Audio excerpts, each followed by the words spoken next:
Hi friends, அஸ்ஸலாமு அலைக்கும். இன்றைக்கி ஈது ஸ்பெஷல் நம்ம வீட்டில் சுட சுட மட்டன் பிரியாணிங்க, அப்புறம் சிக்கன் மசாலா போட்ட கிரேவிங்க, குடல் வறுவலுங்க, செவரொட்டி வறுவல். ஸ்வீட்டுக்கு மார்னிங் சீர்குருமா பண்ணிட்டோம்.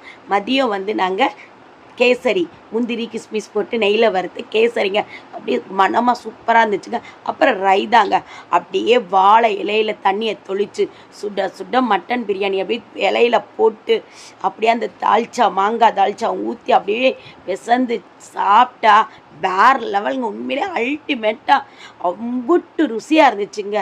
ருசியோ ருசி, சுவையோ சுவைன்னு அவ்வளோ டேஸ்ட்டாக இருந்துச்சுங்க. ஓகேங்க, உங்கள் வீட்டில் ஈதுக்கு என்ன ஸ்பெஷல் பண்ணீங்க கமெண்ட்ஸில் சொல்ல மறந்துடாதீங்க ஃப்ரெண்ட்ஸ். இன்றைக்கி எங்கள் டே இப்படி தான் போச்சு ஃப்ரெண்ட்ஸ். உங்கள் வீட்டில் நீங்கள் எல்லாருமே ஹாப்பியாக சந்தோஷமாக ரம்ஜான் கொண்டாடிப்பீங்கன்னு நம்புகிறேன். எங்கள் வீட்லேயும் அல்ஹம்துலில்லாஹ் நல்லபடியாக இன்றைக்கி டே போச்சு. நெக்ஸ்ட் வீடியோவில் பார்ப்போம். பாய், தேங்க்ஸ்.